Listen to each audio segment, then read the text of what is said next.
축복된 안식일, 하나님의 성전에 나오신 모든 분들에게 하나님의 크신 은혜와 축복이 함께 하시기를 기도합니다. 오늘 온라인을 통해서도 이 예배에 참여하시는 분들에게 어디 계시든지 하나님의 은혜가 함께 하시기를 기도합니다. 오늘 사실 저희가 들을 말씀을 다 들으셨습니다. 여러분들 마음이 이렇게 확 열리시고 그 열린 마음이 얼굴에 표현되시고 어린이들이 예수님을 찬양하는 노래를 들으시면서 하나님께서 이미 우리 마음속에 필요한 은혜를 다 주셨다고 확신합니다. 하지만 또 제가 오늘 준비한 말씀이 있기 때문에 꼭 함께 나누어야 될 말씀이기 때문에 오늘 말씀을 나누도록 하겠습니다. 오늘 제목 같이 읽어볼까요? 시작! 따라 믿음이 너를 구원하였다.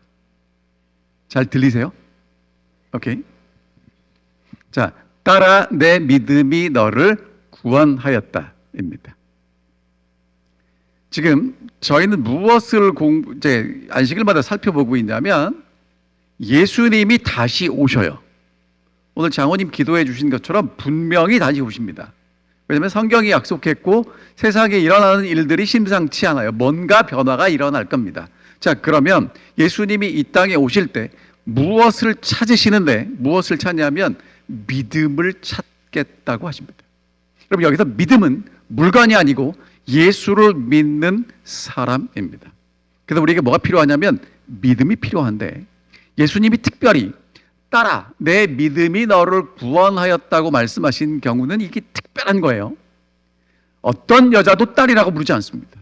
근데 딸이라고 부르셨고 믿음이 너를 구원하셨다고 말씀하셨는데 여러분이 잘 아시는 대로 이 이야기는 12년 동안 혈루병으로 고생하던 여인이 예수를 만나서 얻게 되는 치유 이야기입니다. 여러분 복음서가 몇 개로 되어 있죠? 마태복음, 마가복음, 누가복음, 요한복음. 그러니까 총 몇 개예요? 4개. 그러니까 여러분 성경을 읽으실 때 네 복음에 다 나오는 이야기는 무지 중요한 얘기입니다. 그 다음에 그 중에 3개가 나오는 것도 그만큼 중요하진 않지만 정말 중요한 얘기인데 마태복음 9장, 누가복음 8장, 마가복음 5장에 이 이야기가 다 나와요. 그만큼 중요하다는 얘기입니다. 그 다음에 이 이야기를 제대로 이해하려면 여러분 요거를 보셔야 되는데요. 여러분 요게 뭐죠?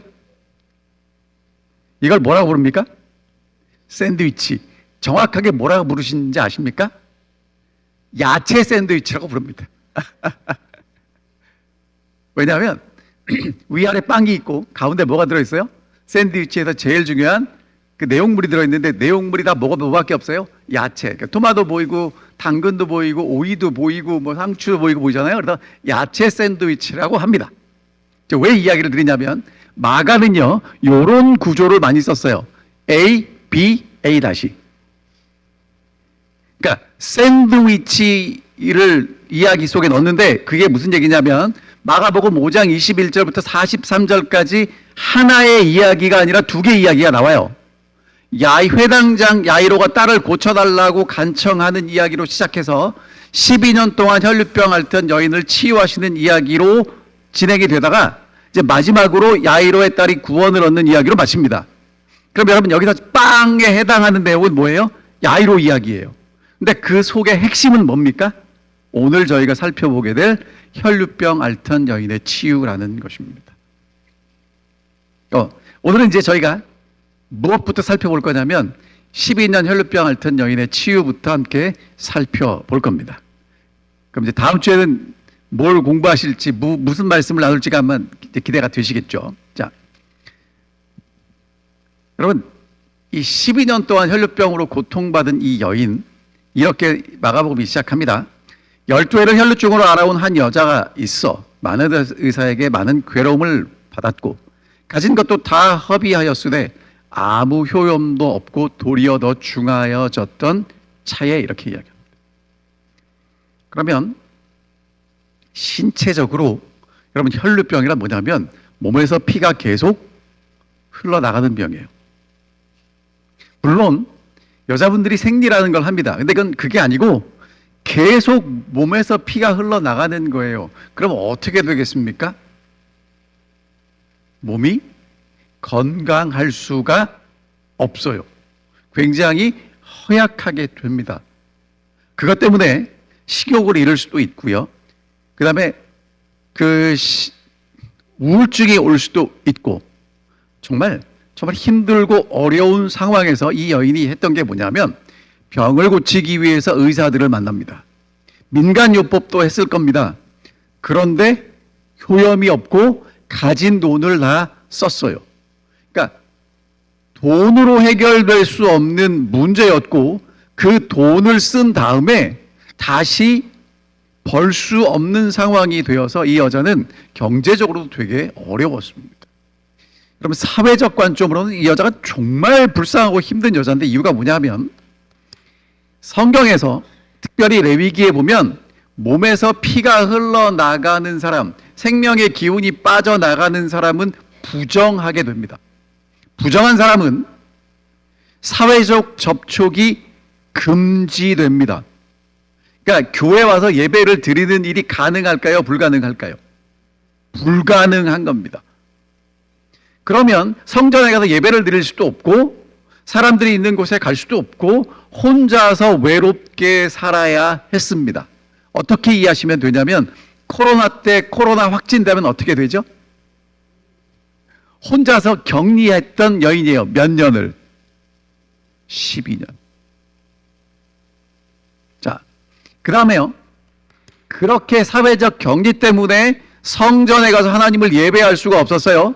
여러분, 하나님께 와서 예배를 드린다는 건 성도들을 만나는 기쁨도 있지만 하나님의 은혜를 받고 하나님께 가까이 나아가고 하나님의 말씀을 듣는 기회인데, 그런 게 없었다는 겁니다. 요즘처럼 유튜브로 제사를 방송해주면, 예배를 방송해주면 얼마나 좋았으련만, 그때는 유튜브가 없었죠. 정말 하나님께 나아갈 수 있는 길이 완전히 막혔습니다. 그래서 이 여자는, 여러분 생각해 보세요. 신체가 건강하지 않아요. 사회적으로 고립됩니다. 돈은 점점 줄어서 이제 빈털터리가 됐고요. 종교적으로도 격리됐습니다. 여러분, 사람이 이렇게 되면 어떻게 되냐면 심리적으로 위축되고 자존감이 낮아집니다. 고통이 있고요, 절망이 있고요, 수치심과 외로움 속에 살았습니다. 여러분, 이 여인에게 소망이 있습니까? 없습니까? 없습니다. 자, 그때 누구 얘기가 들려오냐면 예수님 이야기가 들려옵니다. 어두움 속에서 빛을 본 것 같은 예수님 이야기가 들려오는데, 여러분이 잘 아시는 대로 예수님 이야기의 핵심은 뭐냐면 예수님께 어떤 사람이든지 나아가면 다 고침을 받았다는 얘기입니다. 어려운 얘기 아닙니다. 자, 그래서 누가 고침을 받았냐면 절대로 나을 수 없다고 생각했던 문둥병자가 예수님께 나아가서 고침을 받아요. 38년 된 병자가 예수님을 만나서 고침을 받아요. 소경이 눈을 뜹니다. 여러분, 이 여자가 이 얘기를 듣는 순간 나도 누구에게 가야 되겠다? 예수님께 가야 되겠다는 생각이 들어요. 그래가지고 이제 예수님한테 가는데, 그 앞뒤 상황을 보면 예수님이 바다 건너편 갔다가 다시 배 타고 돌아오셨거든요. 그리고 이제 야이로가 예수님을 찾아가요. 그래서 이제 예수님이 야이로의 집에 딸을 고치러 가는데 사람이 너무너무 많아요. 얼마나 많은지 도저히 갈 수가 없어요. 그때 예수의 소문을 듣고 무리 가운데 끼어 뒤로 와서 그의 옷에 손을 댑니다. 근데 여러분, 이 영감의 글에는 뭐라고 설명을 하냐면, 가려고 했는데 사람들이 자꾸 밀쳐내니까 힘이 있으면 뚫고 들어갈 텐데 힘이 없으니까 자꾸 밀리죠. 그럼 어떻게 됩니까? 가려고 해도 점점 뒤로 밀려나죠. 그때 예수님이 무리를 해치고 이 여인이 있는 곳에 오셨대요. 그래가지고 이제 이 여자가 무슨 생각했냐면 그의 옷에 손만 대어도 구원을 받을 거라고 생각을 했고, 그 옷에 손을 탁 댔을 때 어떻게 됐어요? 몸에서 흐르던 피가 말라요. 그리고 깨끗하게 됩니다. 그때 예수님께서 이제 이 여인에게 마지막으로 뭐라고 말씀하시냐면, 딸아, 내 믿음이 너를 구원하였으니 평안히 가라. 그리고 내 병에서 놓여서 건강할지어다 라고 말씀하십니다. 이게 이제 얼마나 중요한 얘기인지 조금 이따 말씀드리고, 자, 그러면 오늘 이제 지금 무슨 얘기를 제가 하고 있습니까? 믿음 얘기하고 있죠. 이 여인이 가졌던 믿음은 어떤 믿음일까? 오늘 여러분과 저는 어떤 믿음을 가져야 할지를 세 가지로 살펴보겠습니다. 자, 첫 번째, 예수님을 하나님의 아들로 믿는 믿음이에요. 자, 여쭤보겠습니다. 여러분은 정말 예수님이 하나님의 아들이심을 믿으십니까? 여러분, 이게 뭐가 그렇게 대단해요? 우리 다 믿는데. 근데 여러분, 이게 다 믿는데 특별한 게 아닌 것 같지만 정말 대단한 겁니다. 자, 유대인들에게는요, 무엇이 있었냐면 정결과 부정이 있어요. clean과 unclean이 있어요. 이걸 왜 이렇게 강조하냐면 애굽에 살 때는 그런 게 없었어요. 하지만 애굽에서 하나님이 그들을 인도해 내시고 하나님이 그들 가운데 함께 있으면서 이제 하나님께 나아가는 사람은 정결하게 돼야만 하나님 앞에 가서 죽지 않고 살 수 있어요. 이게 왜 중요한지 아시겠죠? 그러니까 내가 부정하면 어떻게 돼요? 하나님과 함께 있을 수 없기 때문에 내가 하나님에게서부터 방출되는 걸 부정이라고 해요. 정결한 것은 하나님과 함께 있을 수 있는 상태를 이야기합니다. 됐죠? 근데 레위기 15장에 무슨 얘기가 나오냐면 몸에서 피가 흐르는 얘기가 나와요.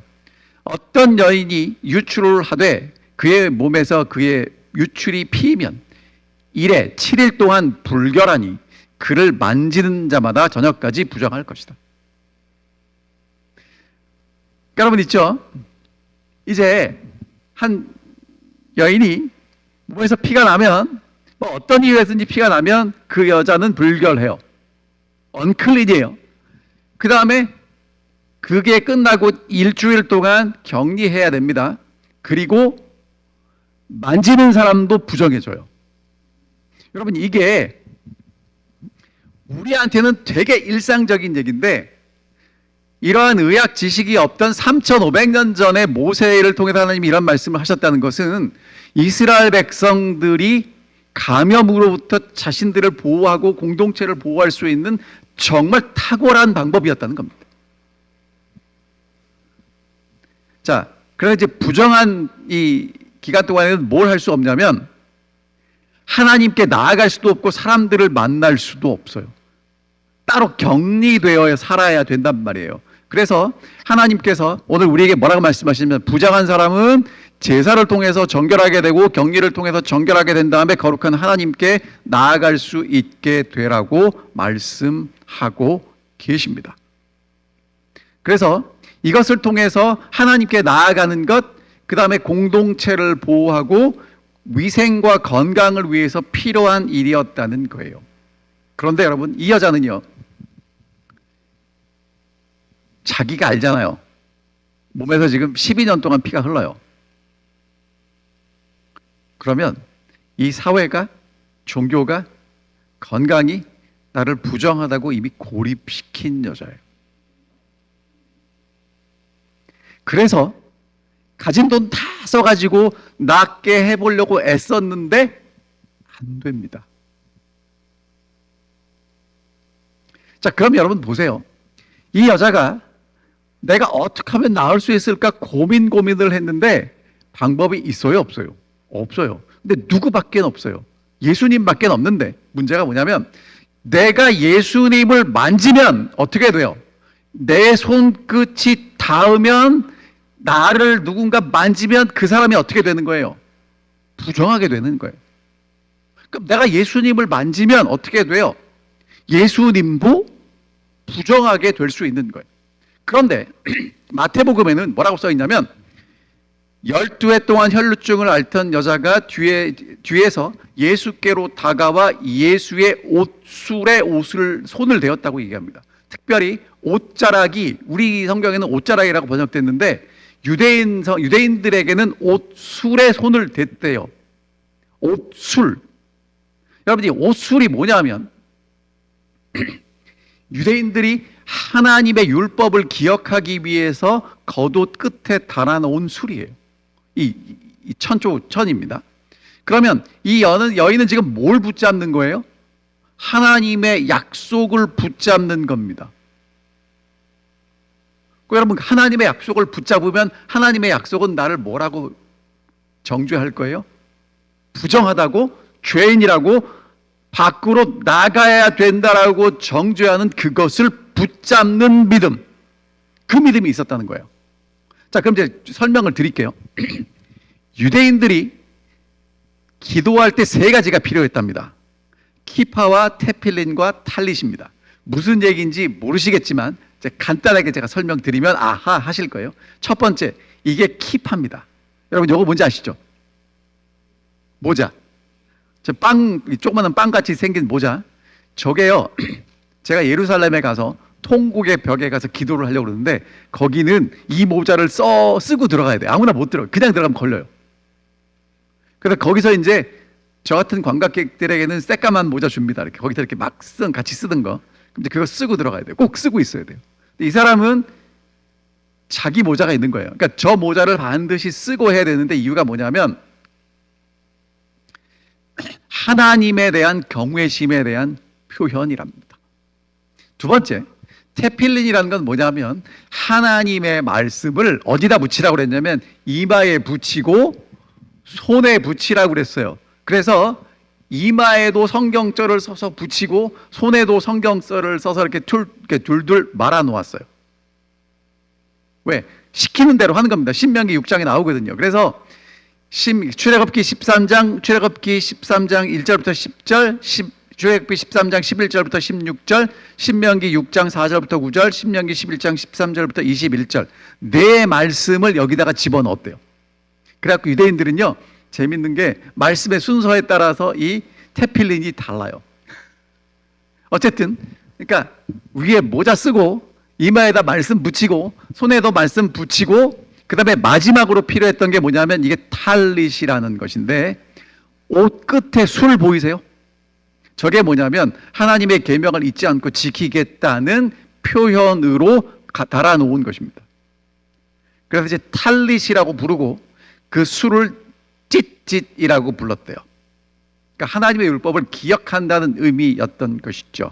그러면 이 여인은요, 지금 예수님의 겉옷 끝에 있는 하나님의 율법을 상징하는 그 율법을 와서 만지는 거예요.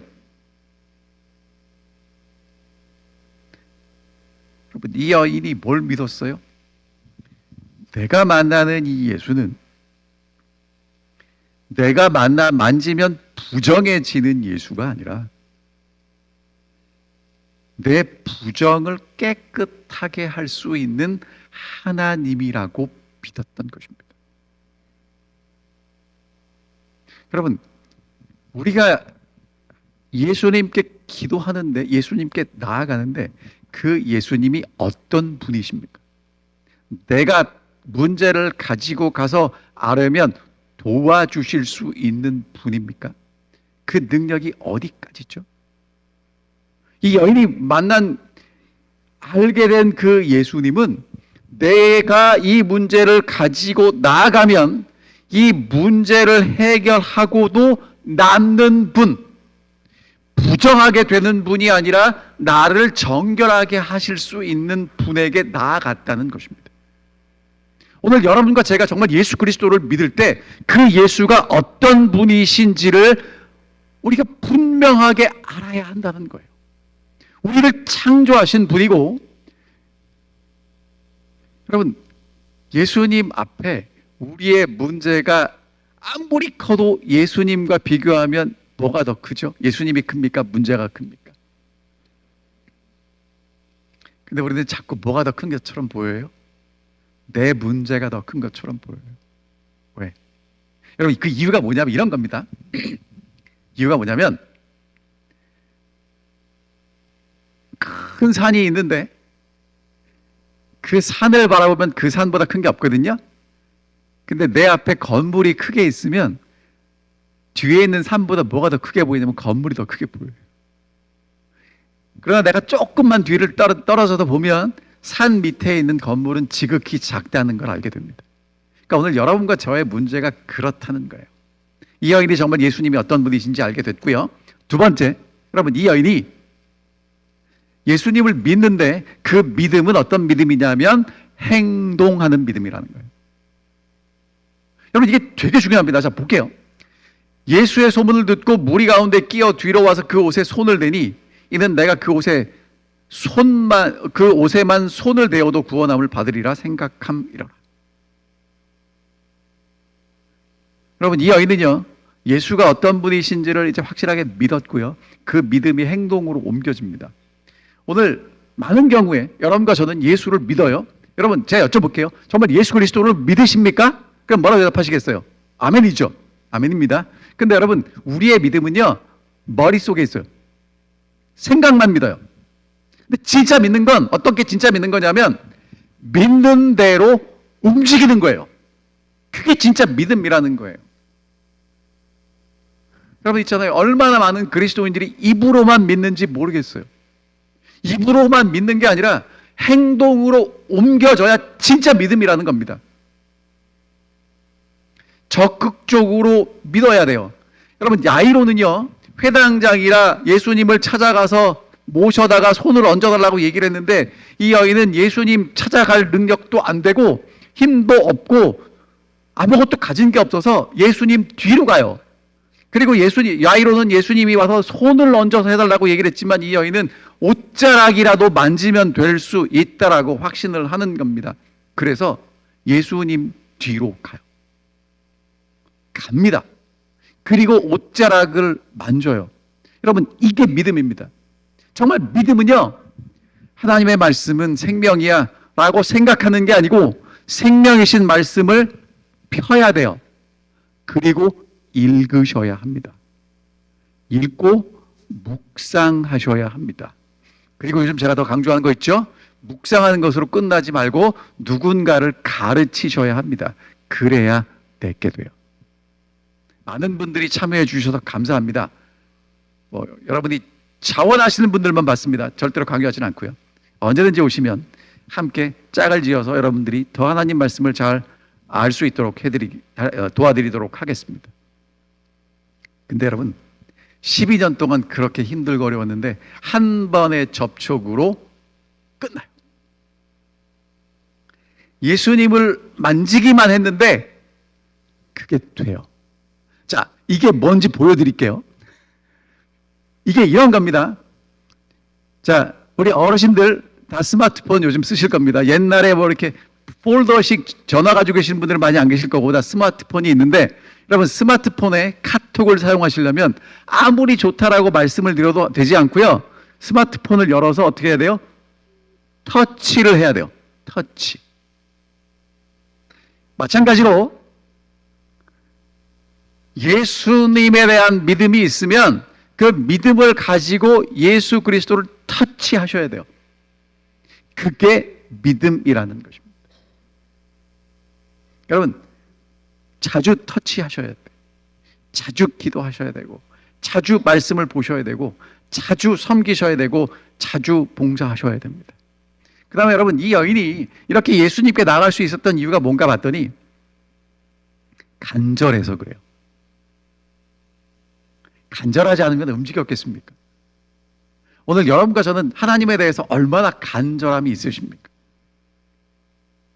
얼마나 하나님을 찬양하고 말씀을 읽고 성도들과 함께 예배를 드리는 것이 우리에게 간절하게 다가오는지 한번 여쭙고 싶습니다.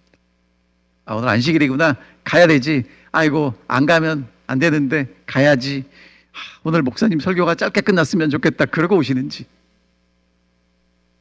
아니면 정말 이 시간이 내게 가장 큰 하나님의 축복이고 이것을 통해서 내 마음이 채워지는 것을 확신하기 때문에 그렇게 나아오는지. 여러분, 두 번째 특징은 뭐냐면 믿음은 행동하는 것입니다. 입술로만 하는 게 아니고요, 믿는다고 말만 하는 게 아니고 정말 믿기 때문에 그렇게 움직이는 걸 믿음이라고 합니다. 자, 세 번째, 뭐 하지 말아야 돼요? 포기하지 않는 게 믿음입니다. 여러분, 이 여인이 12년 동안 안 해본 게 뭐가 있겠어요? 다 있겠죠. 근데 됩니까? 안 됩니까? 안 됩니다. 여러분, 하다가 안 되면 뭐 해요? 포기해요. 아닌가 보다.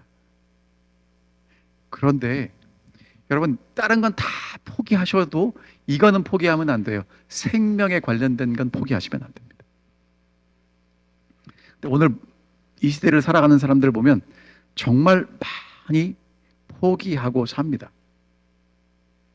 이유가 다양해요. 이게 안 된다, 저게 안 된다, 답답하다, 속상하다. 여러분, 이 여인이요, 포기하려면 정말 오래전에 포기할 수 있었겠지만 여전히 연약하고 여전히 몸에서 피가 흐르고 여전히 사회적으로 고립되었지만 그래도 포기하지 않습니다. 그랬더니 예수에 대한 소망을 듣게 돼요. 여러분, 이게 오늘 여러분과 제게 필요한 믿음의 또 하나의 요소입니다. 포기하지 마십시오. 여러분, 오늘 지금 이렇게 안식일에 교회를 나오셨는데 오늘 못 나오신 분들도 계세요. 제가 보니까 뭐 여러 가지 이유가 있겠죠. 건강의 이유도 있고 지금 알러지 때문에 아주 정말 고생하시는 분들도 있고 또 다른 이유들이 있겠지만, 여러분, 그래도 우리가 포기하지 않아야 되는 이유는 그것보다 더 중요한 것이 있기 때문에 그렇습니다. 어떤 분들은 경제적으로 정말 어려우신 분이 계실 수 있고요. 어떤 분들은 가족 간에 또 이웃과의 관계 때문에 너무너무 힘들고 어려우신 분들이 계실 수도 있습니다. 직장이 어렵고 학업이 어렵고 계획한 일들이 안 돼서 정말 어렵고 힘든 분들이 많이 계실 겁니다. 여러분, 그래도 뭐 하면 안 되냐면 포기하면 안 됩니다. 그리고 오늘 여러분과 제가 해야 될 게 뭐냐면 옆에 있는 우리의 믿음의 형제와 자매가 포기하지 않도록 손잡아 주는 겁니다. 그들을 위해서 기도해 주는 것입니다. 포기하지 마십시오. 여러분, 너무 감사한 게 성경에는 없는데 이 엘렌 G 화이트이 뭐라고 기록을 했냐면, 이 여자가 예수님께 가려고 했는데 또 밀리고 가려고 했는데 또 밀렸는데 예수님이 이 여인이 있는 곳으로 오셔요. 얼마나 감사한지 모르겠습니다. 포기하지 마십시오. 여러분, 예수님이 우리에게 오십니다. 자, 그랬더니 이제 이 여자가 이제 고침을 받았어요. 예수님이 자기에게서 능력이 나간 줄 아시고 뭐라고 말씀하시냐면 누가 내 옷에 손을 대었느냐라고 말씀하십니다. 자, 여러분, 이 이야기에서 핵심은 뭐냐면 이 여인이 그렇게 예수님을 찾아가서 탁 옷에 손을 대었더니 나았다, 그 얘기가 아니란 말이에요. 오늘 우리가 예수님을 찾아가는 이유가 내가 정말 간절함으로 예수님께 가서 기도했더니 일이 이루어졌더라, 그게 아니란 말이에요. 예수님이요, 그러니까 이 여인과 예수님 사이에 주고받을 건 다 주고받았어요. 그렇죠? 이 여인은 아파서 예수님을 가서 만졌고 예수님에게서 능력이 나갔고 이 여인 고침을 받았고 예수님 고쳐줬으면 끝나는 건데 예수님 뭐라고 말씀하시냐면 야, 누가 내 옷에 손댔니? 여러분, 이 예수님이 이 여인을 찾습니다. 왜 그럴까? 여러분, 제자들이 뭐라고 그래요? 아니, 사람들이 이렇게 많아갖고 예수님 주위에서 이렇게 밀고 땡기고 하는데 누가 손을 대었냐고 왜 물으십니까? 아유, 선생님 신경 쓰지 마시고 가던 길 가죠. 즉 그러고 있는 거예요. 근데 예수님은 뭐라고 그래요? 아니다, 손 댔다는 거예요. 여러분, 그러니까 지금 예수님이 뭐라고 말씀하시는 거냐면 정말 믿음으로 예수님께 와서 손을 댄 그 여인의 한 번의 접촉, 그것 알고 계신다는 거예요. 그렇게 많은 사람들이 예수님 주위에 와서 밀치고 땡기고 그렇게 되는 그것을 보시면서 예수님이 뭐라고 말씀하시냐면 정말 예수를 하나님의 아들로 인정하고 포기하지 않은 마음으로 적극적으로 내게 오는 그 사람 아신다고 말씀하시는 겁니다. 이 안식일에 우리가 하나님 앞에 다 나왔는데 우리가 그냥 군중 속의 한 명처럼 나왔을 수도 있고요, 그런 여인처럼 간절한 마음으로 하나님 앞에 나와서 오늘 예배할 수도 있다는 것입니다. 예수님이 이 여인을 드디어 찾습니다. 여인이 나가고 싶었겠어요? 안 나가고 싶었겠어요? 난 얻을 거 다 얻었는데. 근데 도망가려고 그러는데 예수님이 딱 멈춰서든지 꼼짝을 안 하는 거예요. 그리고 여인 나오라고 그래요. 분위기가 나가야 되는 분위기입니다. 그래서 나갔습니다. 그럼 여러분 예수님 뭐라고 그래야 돼요? 야, 너 왜 내 능력을 훔쳐갔냐라고 말씀하셔야 될 텐데 책망을 하지 않습니다. 근데 이 여인은요, 지금 예수님이 누구의 집으로 가고 있냐면 야이로의 집으로 가고 있잖아요. 사람들이 다 글로 가고 있잖아요. 자기가 중간에 지금 막아선 거잖아요. 얼마나 이 마음이 불안했겠어요. 근데 예수님은 이 여인에게 뭐라고 말씀하시냐면 이 여인을 축복하시고 이제 이 여인에게 믿음이 무엇인지를 오늘 우리에게 보여주고 계십니다. 여러분, 근데 제가 이 이야기를 살펴보면서 이 여인이 가지고 있던 믿음이 예수님께 그렇게 간절한 마음으로 다가가서 그 예수님의 옷자락에 이렇게 터치했던 그 믿음인데, 그 간절한 믿음보다 지금 더 큰 게 뭐냐면 예수님은 이 여인이 예수님께 올 걸 아시고 그 여인을 향해서 애틋한 사랑과 마음으로 이 여인에게 다가가고 계셨다는 거예요. 다시 말씀드릴게요. 자, 이 여인은 그렇게 죽을 똥살똥 힘을 다해서 예수를 가고 있었는데 예수님도 이 여인에게 다가오고 계셨다는 거예요. 그럼 여러분, 오늘 이 안식일에 여러분과 제가 만나야 될 게 뭐냐면 우리가 간절한 마음으로 예수님께 나아가지만 우리보다 더 간절한 마음으로 오시는 예수님을 만나셔야 된다는 것입니다. 그걸 뭐라고 그러냐면 믿음, 그래요. 이걸 믿음이라고 그러는 거예요.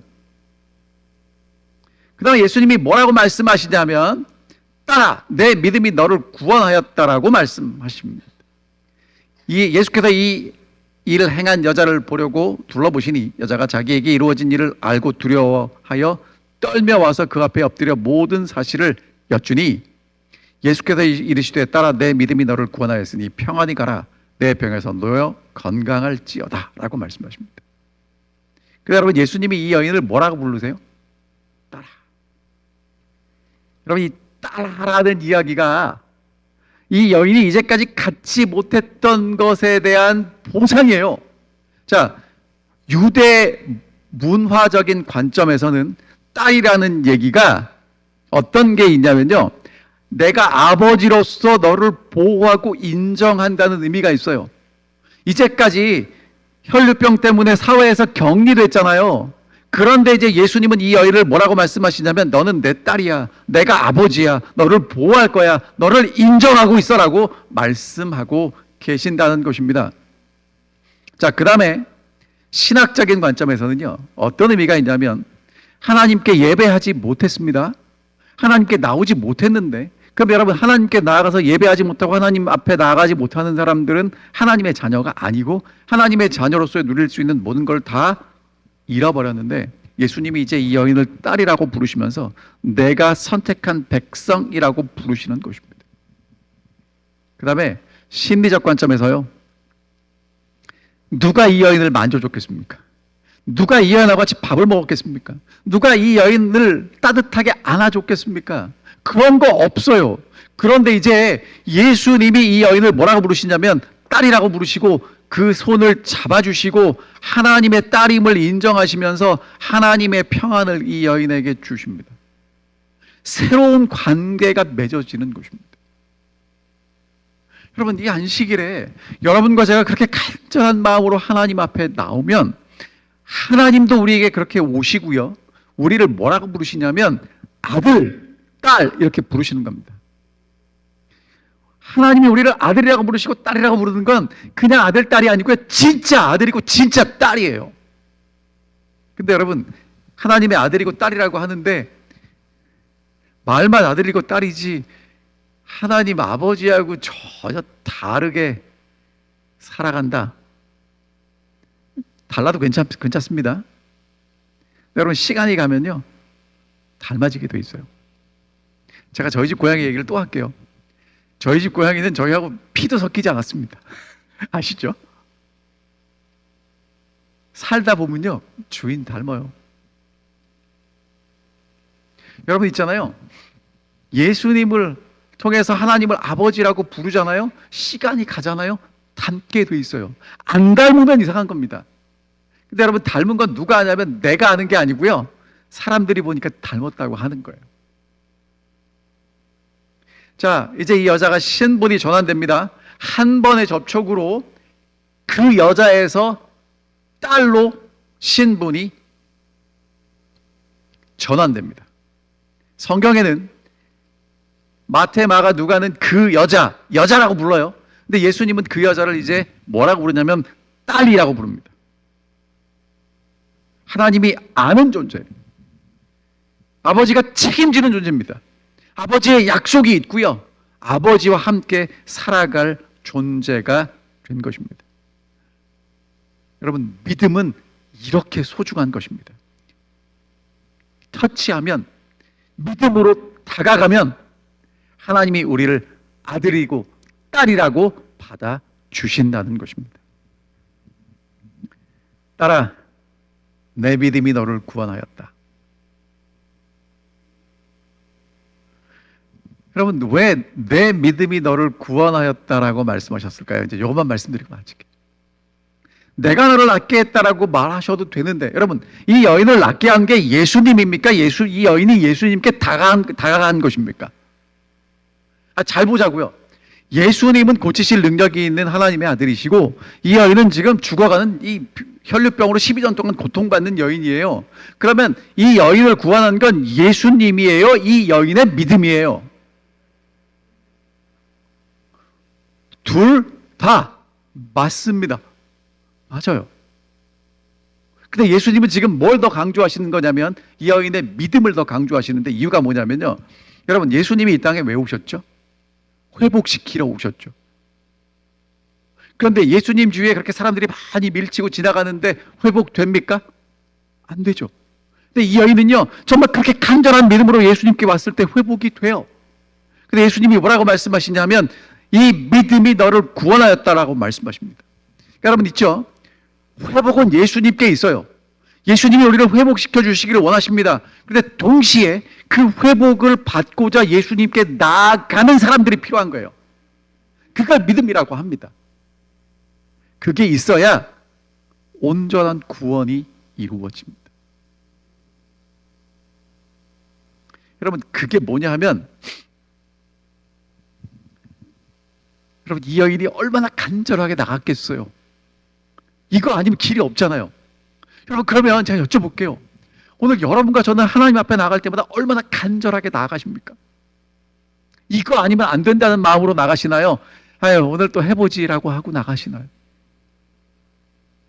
여러분 있죠? 하나님 앞에는 어떤 사람이 복이 있는 사람이냐면요, 간절한 사람이 복이 있어요.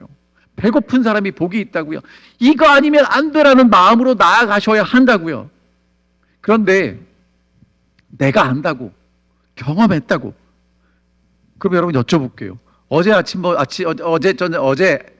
아침에 아침 식사 하셨는데 오늘 아침에 아침 식사 하고 오셨나요? 하신 분도 계실 거고 안 하신 분도 계실 거예요. 안 하신 분들은 배가 고프셔서 오늘 점심을 더 맛있게 드실 겁니다. 점심 식사 하실 거예요, 안 하실 거예요? 할 거잖아요. 왜요? 배고프니까. 여러분, 그러면 예수님 앞에 나아가는 우리도 어떤 마음으로 나가야 되냐면 그렇게 가난한 마음, 배고픈 마음으로 나아가야 한다는 것입니다. 그래야 그 믿음이, 그러한 배고픔이 우리를 하나님의 아들이 되게 하고 하나님의 딸이 되게 한단 말입니다. 그리고 예수님은 다시 오실 때 그런 믿음을 찾으신다고 말씀하십니다.